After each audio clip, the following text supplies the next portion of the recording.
happy Monday. We are streaming from our KSAT newsroom here, and we're happy to be joined by Tiffany Huerta. I'm so happy to be here. You had a very wonderful weekend. We were just kind of catching up a little bit about that. Yeah, I went to the Western Heritage Parade with my family, my daughter waving away to everyone, all the beautiful animals. I got to see it and experience it with her for the first time, and it was just magical. And then so cute. Very busy but fun weekend. How about you?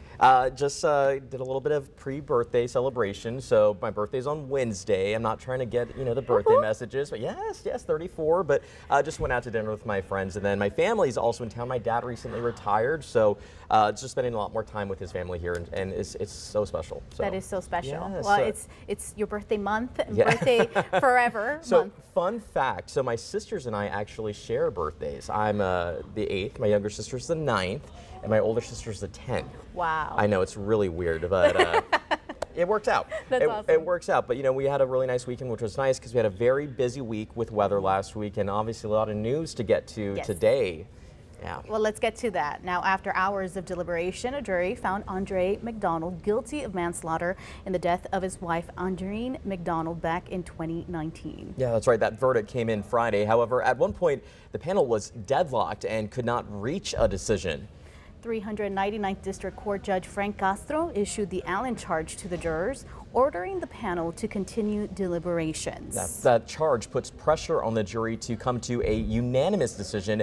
If not, Castro could have declared a mistrial. And the jury had the choice to consider murder or the lesser charge of manslaughter during deliberations. And right now, it is ongoing. We have photojournalist Misael and we have reporter Erica Hernandez there right now in the courtroom, tracking all of that and posting as well. Yes, I believe right now they're in day 1 of the punishment phase, which could take a little while. This was a charge, the lesser charge. I think people were, really shocked and surprised to hear about that. So right now the punishment phase, unclear how long that's going to take, but 12.5 hours to deliberate to come to a decision is a very long time. And I know Erica has been following the case, and I'm sure she's going to be bringing us those updates as this punishment phase continues. Yeah. All right, now we have to get to that powerful earthquake which knocked down buildings in Turkey and Syria, devastating the area early this morning, toppling hundreds of buildings and killing more than 2,300 people. Hundreds are still thought to be trapped under the rubble, and the death toll is expected to rise as rescue workers continue searching for survivors. Yeah, that's right, Tiffany. The quake started in the southeastern part of Turkey and was felt as far away as Cairo, Egypt. Wow. The U.S. Geological Survey measured the quake at a 7.8, but then another earthquake of 7.5 struck more than 60 miles away. Now, thousands of buildings were destroyed between more than 200 miles of Syria and Turkey. And, again, they expect that death toll to unfortunately rise. So unfortunately, grim news is expected in the coming hours, and people still trapped under that rubble there must just gut-wrenching to see those images. Yeah. Yeah. And now it is National Gun Violence Survivors Week, and survivors are sharing their stories to honor those lost and how it impacts their loved ones. Yeah, that's right. One little boy was interviewed by our KSAT's own Lee Waldman, and his name was Jaden Ganizales, who survived the Robb Elementary shooting in Uvalde. This Memorial Week is in its 5th year, where people like Jaden are being recognized. A nonprofit started after the Sandy Hook shooting. Everytown for Gun Safety said the first week of February is when they memorialize this time, because by now the U.S. surpassed the number of gun deaths experienced by other countries in an entire year. And we're not even a year after the Robb Elementary School tragedy. And, we still know stories are coming out. People are speaking out about and advocating against gun violence. And to see that now we have this week, I'm sure the emotions are coming back for the community there in Uvalde. So, and it's a story that we've definitely been following. Yes. Lee Waldman has been in Uvalde for several weeks, and we're going to continue following this. Yes, and I believe she's heading to Houston today for another Uvalde-related story. So again, KSAT.com, Lee has been following all the stories. You can keep up with all the stories that are coming out of the community. Just again, head over to KSAT.com for more information. And in other news, the San Antonio African American Community Archive and Museum is hosting a riverboat tour for Black History Month. That's going to be really neat. Yeah, the San Antonio African American Community Archive and Museum is hosting that boat tour this month for one day. And again, that's only going to be one day. So that's February 11th. That's coming up. That's this Saturday. Now, the river cruise will take you on a tour that delves into Black history as it relates to the city center. Really thing I love about San Antonio is that it's so rich with so much history, and it is a melting pot of so many different cultures. Right, and SACAM is just in the center of all of that, bringing all these unique events here in town. Now, from 1 to 3 in the afternoon, the tour starts in La Villita, heads to Museum Ranch and the Pearl, then returns to downtown. Wow, this starts at the SACAM located on 218 South Presa Street in La Villita. So again, tickets are $35. For more information, you can just head over to our website for all the other events that are being hosted this month as well. So KSAT.com is where we have all the info, folks. A nice riverboat event. That's hopefully nice. The weather will be cooperating. Yeah, we are going to have a chance for some rain tomorrow during the day, and especially in the evening tomorrow. But it should be light tomorrow during the day, with again just some heavier rainfall possible Tuesday night into Wednesday morning. So let's talk about it. First though, take a look outside right now with the satellite, and you can see that there are peaks of sunshine through those clouds. We're going to be seeing skies clear a bit, so some sunshine into the afternoon. Here's a look at your KSAT 12-hour forecast. Winds will be gusting from the south at about 20 miles per hour at times, so a bit of a breezy afternoon. 75 degrees for the high temperature, so warmer than average by about 10 degrees or so. And then this evening is going to be very mild. We'll only be looking at temperatures in the 60s,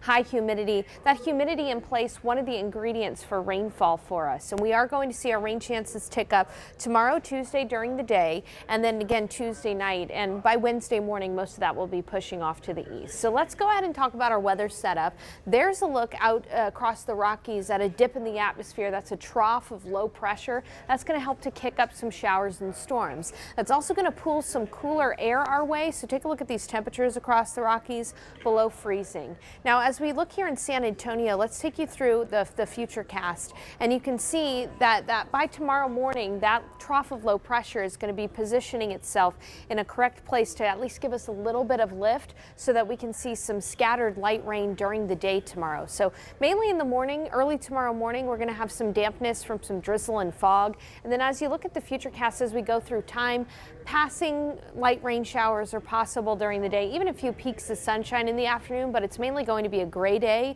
It's not until Tuesday night that we see that front move through. This is a snapshot right around 10 o'clock tomorrow night. And it's along that front that we could have some rumbles of thunder as well, perhaps even an isolated stronger storm east of San Antonio capable of producing some quarter-sized hail. But here in San Antonio, things are expected to just remain some areas of good rain for us. Now, this is a look at pre-dawn hours of Wednesday morning, and you can see that this particular model does increase the rain a little bit. We'll have pockets of heavier rain here and there, but not everybody, unfortunately, is going to see widespread healthy rainfall. Then by noon on Wednesday, all of that rain will be off to the east, and we'll actually start to see skies clear, and it'll be sunny for the remainder of the week. So once again, as far as rainfall totals go, here around San Antonio, we're looking at anywhere from about 1/10 of an inch to 1/2 an inch of rainfall. It's going to be scattered in nature, so there will be those that get rain and those that miss out on the healthier rain. This is Tuesday through Wednesday morning. Higher rainfall amounts up 35 toward Austin of up to about 1 inch and even 2 inches in the Texarkana area. So as you look at your 7-day forecast here, again, tomorrow cloudy with areas of scattered light rain, 40% chance for storms overnight Tuesday into Wednesday. Skies will be clearing. Temperatures will warm up briefly for the kickoff of rodeo into the 70s, but we're actually going to see a second cold front move through. This one will be dry, but allow for us to have mornings near freezing Friday, Saturday, and even Sunday, with afternoons in the upper 50s and low 60s. So a cooler second half of the week, guys. I'm loving that Thursday. Same. Though. Oh my gosh. Yeah, it looks really nice, doesn't it? Yeah, right on time for rodeo. Hey, thanks so much, Sarah. Absolutely. All right. Well, music's biggest night. Sarah Spivey and I were talking about this earlier. Brought us some show-stopping performances and heartfelt tributes, glamour, and of course, Queen Bee. And Bad Bunny bringing that sazon. Yes, I love that. Now, the 65th Grammy Awards were hosted by Trevor Noah last night, and there were big wins and surprises throughout the night. Yes, love that. Yeah, some of the night's biggest winners included Brandi Carlile, who took home a trio of Grammys, including Best Rock Performance, Best Rock Song, and Best Americana Album. Harry Styles took home Album of the Year for his Best Engineered Non-Classical Pop Album and Best Pop Album for Harry's House. Yes, we all know some of those favorite songs as it was. All right, 3 seemed to be the trend of the night because Bonnie Wright took home 3 Grammys, including Song of the Year, and I think she was blown away by that, by the way. Her expression, it was all over social media, which was amazing to see. Just a different genre being highlighted and showcased at the forefront of all of this. Yeah, and that's what we really talked about with the Grammys, you know, really honoring a lot of these artists, songwriting, and Bonnie Raitt, again, just really surprised at her win for Song of the Year. But we all know Beyonce proved to be queen of the award show. She took home her 32nd Grammy, which placed her as the most awarded artist in Grammy history. 32nd. 32nd, yeah. And I couldn't believe that. I mean, at this... Well, I could, but I couldn't. You know, I'm like, whoa, amazing. Where do you think she keeps all of this? Well, the Grammys. I mean, there's got to be, like, maybe a room where she stores all her accolades. I think I'd spread them all over. Just every reminder of all the hard work she's put in throughout the years. Maybe one here, one there, throughout her house. I would give them to my family. I wouldn't know what to do. I'm like, would you take this? Nice. Well, it was fun working with you. Yes. Thanks for joining us and stepping in. And, you know, we need to do this again more often. Yeah, we will. Yeah, all right. Well, hey, don't forget, we're going to be back here tomorrow at 11 a.m. And also be sure to tune in to KSAT News for the upcoming noon show later today.